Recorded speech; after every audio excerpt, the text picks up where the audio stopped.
Hello dear student, welcome back. Good morning. आज हम नाभिक की संरचना के कुछ क्वेश्चंस एज ए न्यूमेरिकल के रूप में पढ़ने वाले हैं। वैसे इसमें न्यूमेरिकल तो है नहीं, एक दो न्यूमेरिकल्स हैं जो कि आपके कुछ हैं, तो उनको हम लेके आए हैं। इसके बाद हम नाभ की ऊर्जा को जो है कवर करेंगे और उसके कुछ इंपॉर्टेंट न्यूमेरिकल्स को सॉल्व करेंगे, ठीक है ना। तो आज हम तैयार कर रहे हैं, मतलब स्टार्ट कर रहे हैं नाभिक की संरचना के जो न्यूमेरिकल टाइप्स में आते हैं। न्यूमेरिकल तो एज ए उनको हम न्यूमेरिकल ही कहते हैं, तो एज ए क्वेश्चंस के टाइप में होते हैं। तो चलिए वीडियो को स्टार्ट करते हैं।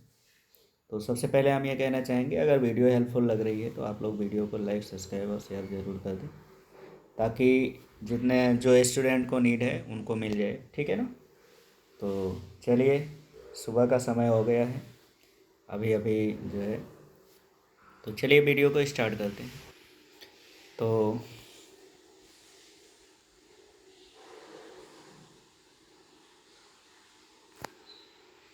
तो हम आ गए हैं अपने पहले पेज पे, जहाँ पे हमारा न्यूमेरिकल्स हमारा इंतज़ार कर रहा है, ठीक। तो देखो इस न्यूमेरिकल्स में कह क्या रहा है, इस की कहानी क्या है और ये कह क्या रहा है। तो कह रहा, दो नाभिक जिनकी द्रव्यमान संख्याओं का अनुपात जो है 1:8 है,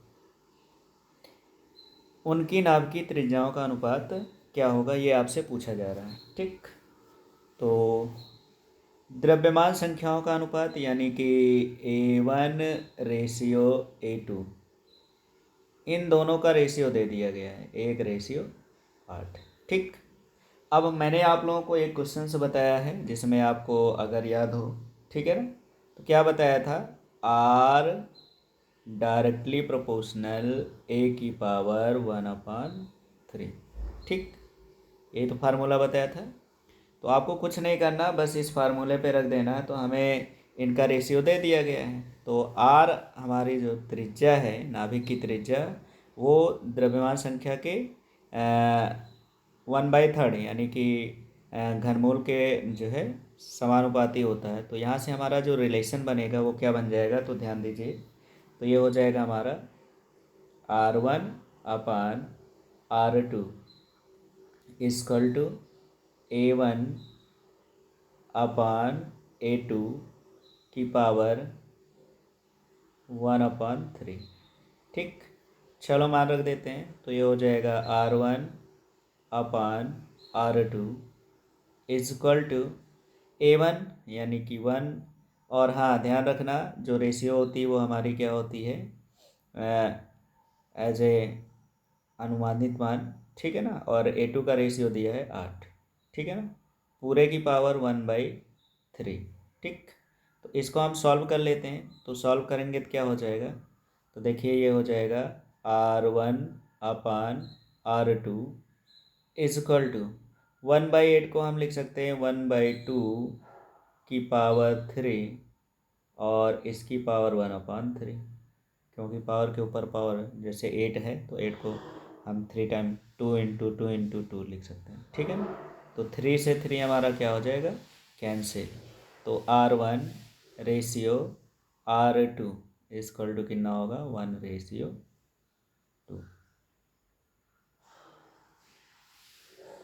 1:2। ये हो जाएगा आपके क्वेश्चंस का आंसर, ठीक है ना। इस तरह से हम क्वेश्चंस को सॉल्व कर लेंगे, ठीक। ये हमारा क्या है, आंसर है, ठीक। तो आई होप आपको ये क्वेश्चन अच्छे से समझ में आ गया होगा, कोई डाउट नहीं होनी चाहिए। तो ऐसे क्वेश्चंस कभी कभी पूछ लिए जाते हैं, तो आप लोग ऐसे क्वेश्चंस पे प्रैक्टिस कर लो, ठीक है ना। बुक खोलोगे तो बुक में मिल जाएगा, ठीक। चलिए हम चलते हैं दूसरे क्वेश्चंस पे, ठीक। तो दूसरा क्वेश्चन आपके स्क्रीन पे है, तो ध्यान दीजिए क्या कह रहा है। कह रहा है कि नाइट्रोजन पर अल्फा कणों की बमबारी की जाती है, ठीक है ना। तो जब नाइट्रोजन पर अल्फा कणों की बमबारी की जाती है, बमबारी करने पर ऑक्सीजन बनता है। तो कह रहा कौन सा कण उत्सर्जित होगा, प्रतिक्रिया लिखकर बताइए। यानी कि जब नाइट्रोजन पर अल्फा कणों की बमबारी की जाती है तो उस प्रक्रिया में ऑक्सीजन बनता है, और ऑक्सीजन बनता है तो इसमें कौन सा कण उत्सर्जित होगा, ठीक। तो इसकी हमें अभिक्रिया लिख के बताना है, ठीक। तो देखिए ध्यान से समझिए। ठीक, तो ये हो गया आपका नाइट्रोजन। ठीक, ये हो गई। इसको हम जो है ये लिख दिए। ठीक, इसका परमाणु क्रमांक हो गया 7, 7 यहाँ लिखा है 7, और परमाणु भार कितना हो गया 14। ठीक, ये हो गया। ठीक, अब इस पर क्या किया जा रहा, अल्फा कणों की बमबारी की जा रही, यानी प्लस अल्फा कण यानी 2He4 होता है। ठीक, तो जब इसकी बमबारी की जाती है तो इक्वल टू, ठीक है ना, ये हो गया। क्या बनता, ऑक्सीजन। तो ऑक्सीजन का निर्माण हो रहा है। ठीक, तो क्या हो गया O, और इसका प्रतीक होता है 8, और ये हो गया 16। यही तो बन रहा है। अब देखो ध्यान दीजिए, ये केमिस्ट्री है, फिजिकल है।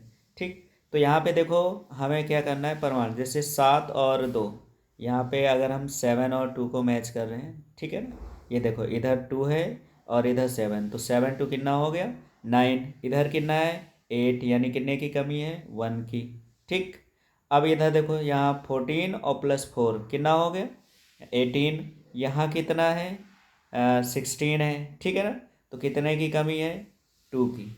ठीक है ना, तो हमें ऐसा कण चाहिए जिसका परमाणु क्रमांक जो है कितना होता हो 1, और परमाणु भार कितना हो 2। तो कौन सा कण होता है, तो मेरे ख्याल से सभी के दिमाग में आ गया होगा कौन सा कण है। तो वो होता है क्या H, यानी कि 1s2। और 1s2 को हम लोग क्या बोलते हैं, प्रोटीनियम, है ना, नहीं प्रोटीनियम, ड्यूटेरियम, ये ड्यूटेरियम है। ठीक है ना, क्या है ड्यूटेरियम। 1s2 हाइड्रोजन का समस्थानिक, 1h1 प्रोटीनियम, 1s2 ड्यूटेरियम, और 1s3 क्या होती टाइटेनियम। ठीक है ना, इस तरह से हम इसको फाइंड कर सकते हैं। तो आई होप आपको ये क्वेश्चंस भी समझ में आ गया होगा। तो यही आपका आंसर है, तो ये आप क्रिया हो गया। अब इसमें आपको क्या बता देना है कि ड्यूटेरियम प्राप्त होगा। ठीक है ना, तो उत्सर्जित होने वाला कण जो है वो क्या है ड्यूटेरियम है। ठीक, चलते हैं अगले क्वेश्चंस पे। तो अगला क्वेश्चन आपकी स्क्रीन पे है, तो ध्यान दीजिएगा। क्या कह रहा, नाभिकीय क्रिया के उस समीकरण को लिखे जिसका संबंध प्रोटॉन की खोज से है। यानी हमें उस संबंध को लिखना है जहाँ से हमें प्रोटॉन की खोज होती है। ठीक, तो इसके लिए क्या है, तो ध्यान दीजिए, आपको अगर याद हो तो मैंने आपको प्रोटॉन की खोज में इसका रिएक्शन बताया था। ठीक है ना, तो क्या होता है जब न्यूट्रॉन पे, ठीक है ना, कह रहे हैं न्यूट्रॉन, नाइट्रोजन है, तो 7n14। ठीक, ये हो गया। तो इस पे जब अल्फ़ा कणों की बमबारी की जाती है, ठीक, अल्फ़ा कण हो गए 2He4, तो जब इस पे अल्फ़ा कणों की बमबारी होती है तो क्या बनता है ऑक्सीजन, जिसकी वैल्यूज हो गया 8O17। ठीक, और प्लस में क्या बनता है, तो प्लस में आपका बन जाता है भैया 1H1, ये हो गई। ठीक, तो नाभिकीय, देखो इसमें क्वेश्चंस में क्या लिखा है, नाभिकीय क्रिया के उस समीकरण को लिखिए जिसका संबंध प्रोटॉन की खोज से है। तो ये आपका रिएक्शन है जिससे जो है प्रोटॉन की उत्पत्ति होती है। तो इस समीकरण को लिख देना, बस यही आपका क्या हो जाएगा आंसर हो जाएगा। ठीक, अब देखो बैलेंसिंग भी अगर करना चाहो, देखो इधर 7 इधर 2, तो 7 2 कितना हो गया 9, और 8 1 कितना हो गया 9, इक्वल है ना।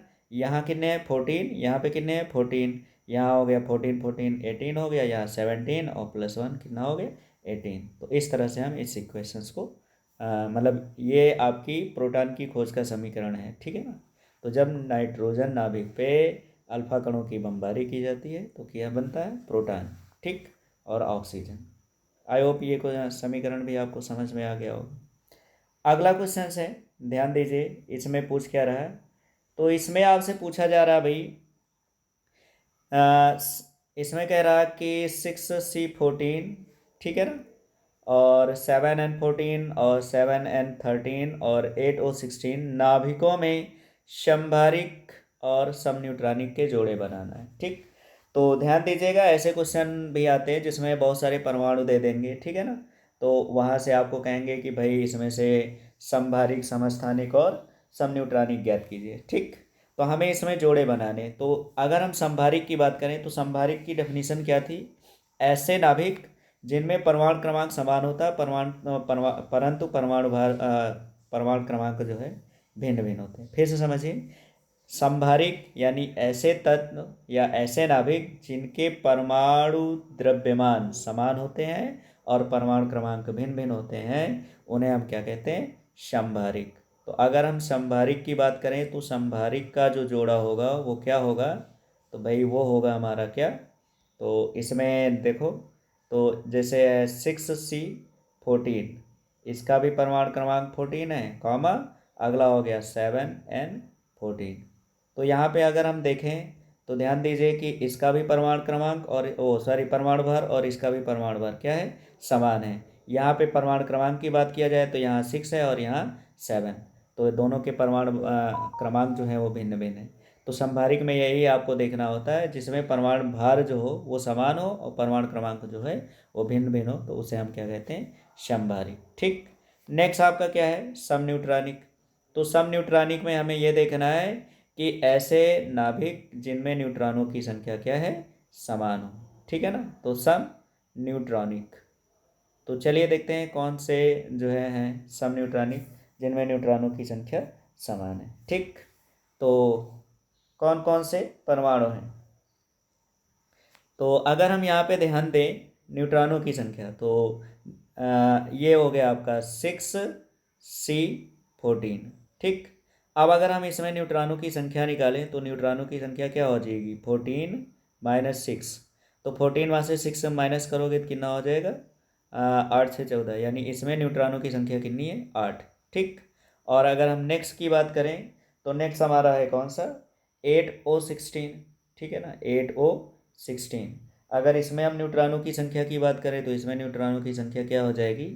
तो ध्यान दीजिए, इसमें न्यूट्रॉनों की संख्या हो जाएगी 16 माइनस 8, यानी यहाँ पे भी न्यूट्रॉन की संख्या कितनी हो गई? 8। तो अगर हम इन दोनों में देखें तो इसमें भी न्यूट्रॉनों की संख्या 8 आ रही है और यहाँ पर देखो तो यहाँ पे भी न्यूट्रॉनों की संख्या कितनी आ रही? 8 आ रही। तो इसका मतलब क्या हो गया कि हमारा जो है 6C14 और कामा 8O16, ये क्या है? समन्यूट्रॉनिक है। ठीक। तो इस तरह से हम समभारिक, समन्यूट्रॉनिक और समस्थानिक प्राप्त कर लेते हैं। ठीक। तो ये हो गया। चलिए अगले क्वेश्चंस पे चलते हैं। तो अगला क्वेश्चन है, ध्यान दो क्या कह रहा है? 5 नंबर। 5 नंबर में कह रहा है एक बीटा कण के उत्सर्जन से इसमें क्या उत्पन्न होता है? समस्थानिक अथवा समभारिक अथवा समन्यूट्रॉनिक। तो भाई इसमें देखो क्या कह रहा है? एक बीटा कण के उत्सर्जन से। ठीक है। तो बीटा कण के उत्सर्जन से क्या प्राप्त होता है? तो सबसे पहले हमने मान लिया क्या है, यहाँ पे ध्यान दीजिए, ये हो गया आपका कोई नाभिक है। ठीक। जिसे हम किससे प्रेजेंट कर रहे हैं? एक्स से। ठीक। अब इसका परमाणु क्रमांक क्या होगा? जेड, और परमाणु भार क्या होगा? ए। ठीक। अब इसमें से क्या? बीटा कण का उत्सर्जन हो रहा है। ठीक है ना? किसका उत्सर्जन हो रहा है? बीटा कण का। तो ये हो गया। अब बीटा कण यानी कि क्या होता है? -1 बीटा 0। ठीक, ये होता है। तो यहाँ से बीटा कण की उत्सर्जन हुई। तो अब हम देखते हैं कि यहाँ पे बनता क्या है। तो हमने मान लिया ये कोई नाभिक है वाई। ठीक। तो यहाँ देखो जेड है, यहाँ पर क्या है? -1 है, यानी इधर कितने की कमी है? तो इधर हो गया Z+1। ठीक, ये हो जाएगा। और इसके बाद नेक्स्ट आपका जो हो जाएगा, यहाँ देखो ए है, यहाँ ए है। ठीक, तो ये बन गया प्लस। अब बीटा कण के उत्सर्जन में क्या होता है? न्यूट्रिनो भी बनता है। ये हो गया। ठीक। तो यहाँ पे हम देख रहे हैं कि बीटा कण के उत्सर्जन से हमें प्राप्त क्या हो रहा है। तो देखो यहाँ पे अगर हम देखें तो परमाणु भर ए है और यहाँ पर भी परमाणु भर ए है, यानी कि दोनों पोजीशन में हमारा जो परमाणु भार है वो क्या है? समान है। ठीक है ना? और परमाणु क्रमांक क्या है? भिन्न भिन्न है। तो यहाँ इस रिएक्शन से हमें ये पता चल रहा है कि जब कोई बीटा कण का उत्सर्जन होता है तो उस हम क्या कहते हैं? समभारिक कहते हैं। ठीक। तो इसका हमारा राइट आंसर क्या होगा? समभारिक। राइट आंसर होगा क्या? समभारिक। ठीक। तो समभारिक की उत्पत्ति होती है। ठीक। तो आई होप ये क्वेश्चंस भी आपको समझ में आ चुका है। अब चलते हैं हम नए टॉपिक पे। तो अगला क्वेश्चंस क्या है वो ध्यान दीजिए। तो यहाँ पे देखिए लिखा है नाभिक के अंदर न्यूट्रॉन प्रोटॉन में परिवर्तन का समीकरण लिखिए। यानी कि नाभिक के अंदर जब न्यूट्रॉन और प्रोटॉन में कमी होती है तो उस प्रक्रिया को हम क्या कहते हैं। ठीक, तो ध्यान दीजिए, नाभिक के अंदर न्यूट्रॉन के प्रोटॉन में परिवर्तन, ठीक है ना, न्यूट्रॉन के प्रोटॉन में परिवर्तन का समीकरण। ठीक, तो इस समीकरण को हम कितने तरह से लिख सकते हैं ये ध्यान दीजिए बस, ठीक है ना। तो न्यूट्रॉन का प्रोटॉन में परिवर्तन करना है, ठीक। तो इसके लिए देखिए क्या होती है, इसका जो समीकरण होता है वो क्या होता है, तो उसको ध्यान देते हैं। तो ये हो गया न्यूट्रॉन, ठीक, प्लस यहाँ पे जो होता है आपका धन मेशान, ठीक है ना, ये हो गया। तो जब इसकी अब क्रिया जो है करते हैं तो यहाँ से किसकी उत्पत्ति होती है, प्रोटॉन की, ठीक है ना। या अगर हम दूसरा रिएक्शन बनाना चाहें तो दूसरा रिएक्शन ये हो जाएगा N-पाई, ठीक है ना, ये हो गया। और ये आपका इक्वल टू ये भी किस में होगा, प्रोटॉन में, ठीक है ना। तो इसका ये रिएक्शन होता है। तो नाभिक के अंदर न्यूट्रॉन को प्रोटॉन में परिवर्तित करने के लिए अभिक्रिया में हमें क्या करना होता है, धन पाई मेशान या ऋण पाई मेशान की क्रिया कराते हैं। तो क्या बनता है, प्रोटॉन की उत्पत्ति हो जाती है। ठीक, अब आ गए आपके भाई इंपॉर्टेंट क्वेश्चंस। तो यही क्वेश्चंस ज़्यादातर पूछे जाते हैं, तो ध्यान दीजिए। तो ये सारे क्वेश्चन आपके जो हैं वो क्या है, आईएमपी हैं, ठीक है ना, मोस्ट आईएमपी क्वेश्चन है। तो इनको आप अच्छे से तैयार कर लो। ठीक, इसमें कुछ नहीं करना है, हमें परमाणु क्रमांक और परमाणु भार बस इतना कंपेयर करना है और यहीं से हमारा जो है होता है। तो देखो क्या कह रहा, नाभिकीय अभिक्रिया में एक्स क्या है, हमें केवल ये बतानी कि हमारी जो यक्स है वो क्या है। ठीक, और कुछ नहीं ध्यान देना इसमें। ठीक, तो एक्स क्या है इसके बारे में समझते हैं। ठीक, तो चलो देखो, पहले यहाँ आप इसके परमाणु क्रमांक जो है मैच कर लो। जैसे यहाँ देखो 6 है, ठीक, और यहाँ कितना है 5, और फिर यहाँ देखो +1। तो यहाँ 6 है, यहाँ 5 + 1 यानी कि 5 और 1 मिला के 6। तो 6 इधर भी 6 इधर, यानी इसमें जो यक्स होना चाहिए, यक्स है, इस यक्स का परमाणु क्रमांक क्या होना चाहिए, 0। ठीक, और इसके बाद फिर नेक्स्ट आपका है, इधर देखो 11 है और इधर भी 11 है। तो 11 11 यानी दोनों और बराबर ही है। ठीक, तो दोनों और बराबर है तो इसका मतलब क्या हो गया, 11 इधर भी 11 इधर भी। तो हमारा जो परमाणु क्रमांक है वो भी समान है और परमाणु भार जो है वो भी समान है, ठीक है ना। ठीक, तो यह समान हो गए, इसका भी 0 हो गया। तो ऐसा कौन सा कण होता है जिसका परमाणु क्रमांक भी शून्य होता है और परमाणु भार भी शून्य होता है। ठीक, तो इसमें हमें यक्स के बारे में बताना। तो ये यक्स क्या होगा, तो याद रख लो, जिसका परमाणु क्रमांक और परमाणु भार शून्य होता है उसे हम कहते हैं न्यूट्रिनो। ठीक है ना, क्या बोलते हैं, न्यूट्रिनो, ठीक है ना, इसका नाम है न्यूट्रिनो। तो ये उस इस अपक्रिया में जो यक्स है वो क्या है, न्यूट्रिनो है। ठीक, तो बस इसी तरह परमाणु क्रमांक और परमाणु भार के बारे में पता करके हम कौन सा कण है उसकी जो है बारे में बता सकते हैं। ठीक, चलो अगले अपक्रिया में देखते हैं।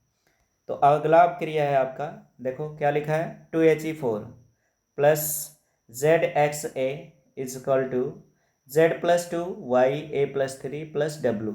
ठीक, अब इसमें कह रहा है नाभिकीय अभिक्रिया में W क्या है, ठीक है ना, ये क्वेश्चन नंबर 8 है। ठीक, तो इसमें हमें W के बारे में बताना है। तो चलिए यहाँ पर भी हम वही करते हैं। देखो अब ध्यान से देखो, यहाँ 2 प्लस यहाँ Z, यानी कितना है, Z+2, और इधर अगर हम देखें तो Z+2 है। इसका मतलब क्या हो गया कि हमें उस कण की बारे में पता करना है जिसमें परमाणु क्रमांक क्या हो, 0 हो। ठीक, इधर देखो यहाँ इधर इसमें A हो गया, इसमें 4 हो गया। तो A और इधर 4, तो टोटल कितना हो गया, A+4, और इधर कितना है, A+3, यानी इधर A+4 बन रहा है, इधर A+3 बन रहा है। तो इसका मतलब क्या हो गया कि इधर एक कम है। तो यहाँ पे हमें ऐसा कण चाहिए जिसमें 1 हो। अब इधर अगर 1 हो जाएगा तो A+3 पे +1 हो जाएगा, तो कितना हो जाएगा, जो है 1 हो, तो इक्वल इक्वल हो गए। तो अब ये आपका मतलब ऐसा हमें कण चाहिए जिसका परमाणु क्रमांक 0 और परमाणु भार क्या हो, 1 हो। तो ये कौन होता है, तो ये होता है 0N1, और इसे हम क्या कहते हैं, इसे कहते हैं न्यूट्रॉन। तो ये क्या होता है भाई, ये होता है न्यूट्रॉन। तो इसका राइट आंसर क्या होगा, न्यूट्रॉन। तो W क्या है, डब्ल्यू है न्यूट्रॉन। कभी देखो, ये ध्यान दीजिए, कभी कभी ये एमसीक्यू में भी आ जाता है, ठीक है ना। तो आपसे पूछ लेगा कि ऑप्शन दिया रहेगा निम्नलिखित में कौन सा कण है, तो आप देख लो। जैसे इसका हमने ये लिखा 0 1, है ना, तो ये क्या होता है, न्यूट्रॉन होता है। तो न्यूट्रॉन आपका राइट आंसर हो जाएगा। ठीक, चलो चलते हैं नेक्स्ट क्वेश्चन पे।